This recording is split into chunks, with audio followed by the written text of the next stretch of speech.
नमस्कार दर्शक बंधु आपण को आम चैनल को स्वागत। आज कार्यक्रमटी तुला राशि व्यक्ति विशेषों बहुत गुरुत्वपूर्ण रही, कारण यही वीडियो रे आपण को एभली तथ्य प्रदान करिबु जहाँ आपण पूर्वरु केबे सुनि नथिबे बा आपण को केही कहि नथिबे। एही वीडियो रे आपण जानिबे आपणक मन रे उंकी मारुथिबा समस्त प्रश्नर गोटी गोटी करी समस्त उत्तर गुडी को, जेपरि कि आपण को दुख काहेकि मिलुछि, एहार कारण कौन होई पारे, आपणक भाग्य रे दुख अछि ना आपण निज कर्म पई एही सब दुख भोग करूछंती। एही भली बहुत गुड़िए प्रश्नर उत्तर आपण को एही वीडियो माध्यम रे मिले जिवो। ता सहित प्रकृत कारण आपणक दुखर ताहा मध्य एही वीडियो रे आपण जानि परिबे। सबुठारु बड़ कथा हैला किभली आपण दुख कष्टरू बाहर को आसीबे, सेतिपई किछि सहज उपाय मध्य दिया जिवो। सेतिपई आपण आम सह वीडियोर शेष पर्यंत जोड़ी होई रुहंतु।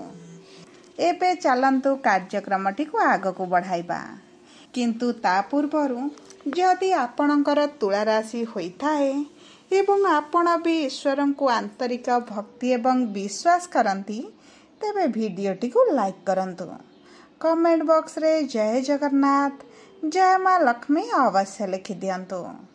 ता सहित आपणक मन रे जहाँ भी प्रश्न रही, जहाँ भी द्वंद्व रही, आपण कमेंट बॉक्स रे लिखि जणांतु। आमे आपणक प्रश्नर उत्तर देबा पई यथा संभव प्रयास करिबु। देखंतु विलंब हेले मध्य आपणक प्रश्नर आमे निश्चित उत्तर देबु।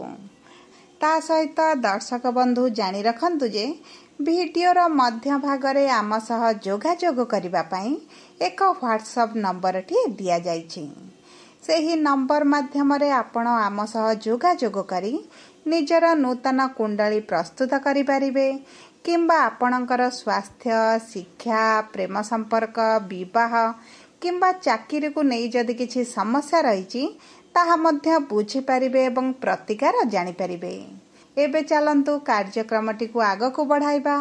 देखंतु तुला राशि हेउची राशि चक्रर सप्तम राशि एवं एही राशिर स्वामी हेउछंती प्रभु शुक्र, जी हेउछंती भोग विलास ऐश्वर्यर अधिपति। सेतिपई तुला राशिर लोक माने टिके अधिक भोग विलासर कामना करिथांती। एहा हेउची सेमानक जीवनर अप्रिय सत्य, जहाकू से काहागरे प्रकाश करंतिनी, किंतु निज मन भितरे एही इच्छाटी सबु बेले रही थाए। सा सहित देखंतु एही तुला राशिर व्यक्ति विशेष मानकर टिके भ्रमण प्रति अधिक आग्रह थाए। सेमाने बुलिबाकू पसंद करंती, जहाँकि सेमानकू जदि आपण बांधी रखिबाकू चेष्टा करिबे सेमाने टिके दुखित रुहंती, किंतु प्रकाश करंती नाही। सेतिपई एही गुण गुड़िक साधारणतः भावे कौनसी लोक सहजरे बुझी पारंतिनी। ता सहित देखंतु तुला राशिर चिन्ह हैला जणे पुरुष निकिति धरी ठिया होइथाए। एहार अर्थ हैला तुला राशिर व्यक्ति माने सबु जिनिस को निज जीवन रे बालांस करी रखिबाकू चेष्टा करंती, समस्तंको खुशी पाई निजर प्रयत्न जारी रखितांती। निकिति जेभली एपट सेपट नहबा पाई बालांस करंती, सेही भली तांका जीवन रे समस्तंको अधिक प्रायोरिटी दियंती एवं समस्तंको समान भाबरे रखिबा पाई निजर आप्राण चेष्टा मध्य करितांती। ता सहित देखंतु एही लोक माने सुख दुख उभय को सठिक भाबरे बालांस करि पारंती। अधिक सुखरे से माने उल्लासित हुअंतिनी, किंबा अधिक दुखरे से माने भांगी पड़ंतिनी। परिस्थिति को बुझी विचारे निजर जीवनर गाड़ी को आगकू गड़ांती। ता सहित देखंतु एही तुला राशिर व्यक्ति विशेषंक सहित अधिकांश लोक माने निज स्वार्थ हासिल पई मिसी थांती एवं एही तुला राशिर लोक मानकर अप्रिय सत्य हैला एमाने सहजरे लोक मानकर भीतर थिबा छंद कपट को बुझी पारंतिनी, जहा फल सबु लोक एमानक पाखकू स्वार्थ पई आसंती, निजर स्वार्थ हासिल करी एमानकू छाड़ी चली जांती। देखंतु जदि आपणकर तुला राशि होइथिबो आपण निश्चित भावरे जानि पारुथिबे आपणक जीवन रे एही भली घटना घटुछि किंबा घटु नाही किंबा आपणक प्रियजनकर जदि एही राशि होइथाए तेबे आपण निश्चित भावरे अनुभव करुथिबे जे आपणक साथींक सहित एही घटना घटुछि ना नाही। लोक माने आपणक साथींक सहित निज स्वार्थ पई जोड़ी होउछंती ना नाही। जदि आपनको आम कथाटी सत्य लगे तेबे कमेंट बॉक्स रे निश्चित भावरे लिखि आमको जणाइबे। ता सहित देखंतु आपणको तुला राशिर स्वामी हेउछंती प्रभु शुक्रदेव, जी हेउछंती बहुत शांत सरल एवं निज दुनिया रे रहिबाको पसंद करंती एवं शुक्रदेव हेउछंती मध्य गुरु, जी अधिक ज्ञानी मध्य होइथांती। सेतिपई ज्ञान प्रदान करबाकू एही लोकमाने पसंद करंती। सेतिपई एही लोकमानक मध्यरे छंद कपट आपण केभे पाइबे नाही किंबा एही स्वार्थी लोकमानके माने सहजरे चिन्नी मध्य पारंती नाही। देखंतु एमानक जीवनर मूल मंत्र हेउची समस्तको खुशी रे रखिबा। जी जहा कहिची पछ कथा को भूली जाई पुनर्बार संपर्क जोड़िबा एवं एही संपर्क को जीवन जाक जोड़ी रखिबा। देखंतु अधिकांश समय रे एही तुला राशि रा व्यक्ति माने जहा को सहाय्य करंती सहयोग करंती सेही लोक माने एमानकर निंदा करंती। एमाने जेते कार्य कले मध्ये एमानको प्रशंसा मिले नाही एवं देखिबे एहा हेउची एमानक जीवनर सत्यता एवं एही सत्यता को से माने जानि थांती बुझी थांती सबु परे मध्य निज जीवन को आग को गड़े चलंती। देखंतु एही लोक मानकर हृदय एते बड़ होई थाए जे जेते बेले देखिबे माने कोन से जागा को किनिबा को जाउछंती किंबा निज पई किछि करिबा पई जाउछंती सेते बेले से माने अन्य मानक पई किनिबा निज प्रियम लोकंक पई किनिबा परिवार वर्गंक पई किनिबा एवं से मानक पई किछि ना किछि निज तरफरु आनी थांती एवं देखिबे एही लोक माननकु जिए जे कोनोसी मुहूर्त रे जहा भी मागी थाए एमाने नाही कहि पारंती नाही। एमानकर निजर अभाव थिबा सत्वे एमाने सहाय्य करिथांती एवं निजर अभाव एमाने काहाकू देखाई न थांती। सबु बेले निजको गोटे थाटरे रखिला बेले प्रदर्शन करिथांती।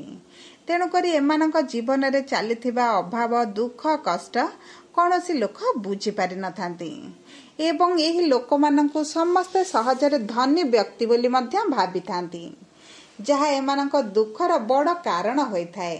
एमानक हृदय बड़ होइथिबारु एमाने निज अभाव सत्य मध्य अन्य लोकंकु सहाय्य करंती। देखंतु नाही कहिबा अभ्यास नथिबा हेतु बहुत गुड़िए तुला राशिर व्यक्ति माने धारे करज लोन रे रही थांती। यह हेउची सेमानक जीवनर अप्रिय सत्य एवं एही सत्य पई सेमाने जीवन रे दुख कष्ट पीड़ा भोग करिथांती। देखंतु तुला राशिर व्यक्ति विशेषकर भाग्य 27 वर्ष परे बदली थाए। तांको क्यारियर रे उन्नति आसीबा आरंभ होइथाए एवं तांको जीवन रे अधिक सफलता मध्य प्राप्ति होइथाए। जदि आपणकर तुला राशि होइथाए एवं आपणकु एपर्यंत सफलता मिले नाही तेबे आपणकु खूब शीघ्र मिलिबाकु जाउछि। आपणक जीवन रे क्यारियर रे हेउ संपर्क रे हेउ किबा जे कोनोसी एक माध्यम रे आपणकु निश्चित भाबरे सफलता मिलिथिबो किबा आपणकर मिलिबाकु जाउथिबो।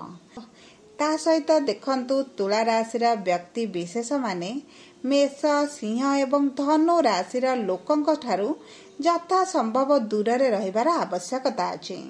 कारण एही तीनोटी राशिर लोकमानक सहित जदि तुला राशिर व्यक्ति माने किछि व्यापार वाणिज्य व्यवसाय किंबा क्यारियर को आगकू बढ़ांती सेमानकु जीवन रे अधिक ठकामीर सामना करबाकू पड़िबो। तांकर संपर्क तांकर एही रिलेशनशिप बेसी दिन पर्यंत रहिबो नाही। तेणु करी चेष्टा करिवे एही लोकमानक ठारू निजको दूर रे रखिबा पई। सबुठारू बड़ कथा हला आपणक जीवन रे कोन रहिछि सहज उपाय जहा आपणक जीवनर दुख कष्ट को दूर करिबारे सहाय्य करिबो। प्रथम हला आपणकर जे उदारता गुण रहिछि सेति प्रति आपण टिके दृष्टि दियंतु। ଆପଣ ଯେକୌଣସି ଲୋକଙ୍କୁ ଆଖି ବୁଜି ସାହାଯ୍ୟ କରିବା ପାଇଁ ଆଗ୍ରହ ପ୍ରକାଶ କରନ୍ତୁ ନାହିଁ। ପ୍ରଥମେ ସାମ୍ନାବାଲା ଲୋକଙ୍କୁ ଚିହ୍ନନ୍ତୁ, ଜାଣନ୍ତୁ, ତାପରେ ସାହାଯ୍ୟ କରିବା ପାଇଁ ହାତ ବଢ଼ାନ୍ତୁ। ଦ୍ୱିତୀୟ ଜିନିଷ ହେଲା, ଆପଣଙ୍କ ପାଖରେ ଯେତିକି ଅଛି ଆପଣ ସେତିକିରେ ରହିବାକୁ ଚେଷ୍ଟା କରନ୍ତୁ। ନିଜକୁ ଅଧିକ ଧନମାନ ଦେଖାଇ ହେବା କାରଣରୁ ଲୋକମାନେ ଆପଣଙ୍କୁ ଲୁଟିଥାନ୍ତି। ସେଥିପ୍ରତି ମଧ୍ୟ ଆପଣ ଟିକେ ଦୃଷ୍ଟି ଦେବେ। ସବୁଠାରୁ ବଡ଼ କଥା ହେଲା, ଆପଣଙ୍କ ରାଶିର ସ୍ୱାମୀ ହେଉଛନ୍ତି ଶୁକ୍ରଦେବ। ଆପଣ ଶୁକ୍ରଙ୍କର ବୀଜ ମନ୍ତ୍ର ଜପ କରନ୍ତୁ। ପ୍ରଭୁ ଲକ୍ଷ୍ମୀ ନାରାୟଣଙ୍କର ପୂଜା କରନ୍ତୁ। ଗୋମାତାଙ୍କୁ କିଛି ଖାଦ୍ୟ ଦାନ କରନ୍ତୁ ଏବଂ ଚେଷ୍ଟା କରନ୍ତୁ ଦୁର୍ଗା ମାତାଙ୍କର ଉପାସନା କରିବା ପାଇଁ। ଏହା ଆପଣଙ୍କ ଜୀବନରୁ ଦୁଃଖ, କଷ୍ଟ, ପୀଡ଼ାକୁ ଲାଘବ କରିବ। ଯଦି ଆପଣଙ୍କର ତୁଳା ରାଶି ହୋଇଥାଏ ତେବେ ଭିଡ଼ିଓଟି କିଭଳି ଲାଗିଲା କମେଣ୍ଟ ବକ୍ସରେ ଲେଖି ଜଣାନ୍ତୁ। ଯଦି ଆପଣଙ୍କ ପ୍ରିୟଜନଙ୍କର ତୁଳା ରାଶି ହୋଇଥାଏ ଭିଡ଼ିଓଟି ତାଙ୍କ ସହ ସେୟାର କରନ୍ତୁ। ଯଦି ପ୍ରଥମ ଥର ଆମ ଚ୍ୟାନେଲକୁ ଆସିଛନ୍ତି ଚ୍ୟାନେଲଟିକୁ ସବସ୍କ୍ରାଇବ୍ କରନ୍ତୁ। ପାଖରେ ଥିବା ବେଲ୍ ଆଇକନକୁ ପ୍ରେସ୍ କରନ୍ତୁ। ଧନ୍ୟବାଦ।